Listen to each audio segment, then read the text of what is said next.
What's going on YouTube? I'm out here with this tractor here. This is an 86 Ford 445.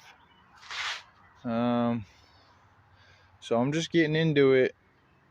I'm fixing to do the oil pump on this thing, and I figured I might as well just take a video to show anybody that may be thinking about doing the same.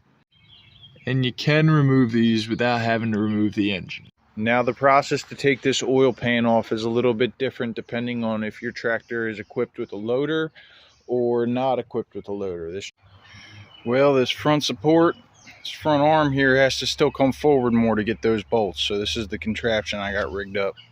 I got a chain binder on this hook, a chain to here, and I'm going to try to winch this slowly to increase that gap. A lot of pressure on that bolt, so I don't want to be seeming like pry bars ain't really having what it takes. So we're going to see if this works. Well, that looks to have given me all the clearance that I needed.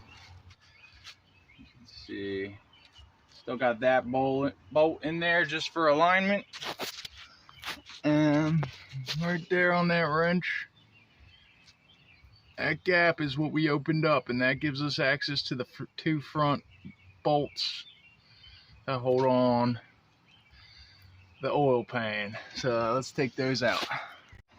Okay, well, we got the oil pan off. So we did have enough clearance by pulling this front axle forward. It took a little bit of levering back and forth trying to get in that gap. I still got that one bolt in there. It's going to help me with alignment later. Here's the oil pan, and we're going to dive a little deeper. Okay, well, here's the oil pump assembly, and to me, nothing in here looks bad. I'm taking a look around. So this would sit in here like this, and then this part is what is actually driven. Would go in. Trying to do one hand here. Go in somewhere like that. Then this would be sitting in the bottom of your oil pan. And basically, as this thing spins around in here, it draws oil up to the top end and all around the engine. So to me, I'm looking at this, I don't see anything really bad, and I'm saying it. I mean, if it looks like this, it's got oil pressure, so that's not broken. But we definitely have a bad bearing, so we got to figure that out. Okay, so what I'm doing now, I'm taking off these end caps off these rods because I'm going to replace these. This is, I know, is a bad bearing. Haven't looked at it yet, but these are a little harder to get off than I expected. So I just take the nuts off, but it's real slow going. I'm trying not to fuck anything up. Hope I'm not. But the only way that I can really get this off is by doing tiny little blows with a ball peen hammer right here going down. Trying not to damage this. But I'm just going little by little and trying to slide these end caps off, and then we're going to inspect them. Okay, well, I got the rod bearings off. Now I'm looking at this. These are some bad bearings, let me tell you what. Here's the end cap. This is how the bearings would be sitting around them. If you look at the back of these, man, these are bad. So these were spinning. These were spinning, and I don't even know if this was supposed to be like that, but look at this. All ground up.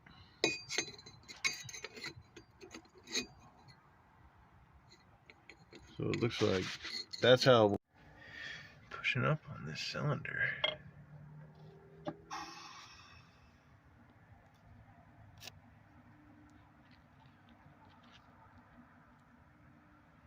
I'm not seeing that much damage.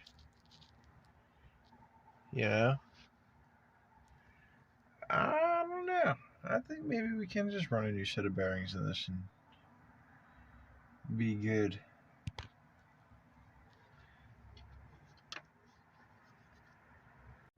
What's up, y'all? Okay, it's a few days later. I got the parts in.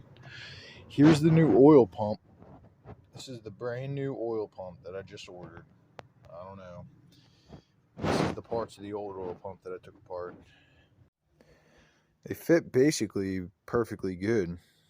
And this is the plastic gauge here. It just comes in a long strip. It's on the inside of this paper here, that little red thing. You just cut a little piece off and you place it right there. And we're going to torque that down. Torque spec is 62 foot-pounds on that for 2 bolts. So we're going to torque that down, and then we're going to hope, we're looking for between 2 and 5/1000 of an inch. So let's see if that. Okay, so it's not good. This is our plastic gauge strip, and as you can see, we're about 12/1000 out. So maximum clearance is 5/1000. And we're pretty far away from that. Alright guys, so this is the end of this video.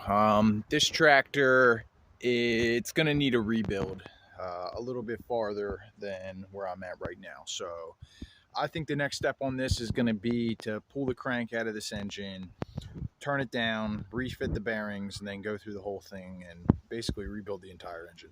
So that's where we're at now. I'm going to leave this video as it is. Stay tuned for part 2 where, yeah, we are going to be doing that and getting into this thing and doing a lot more work.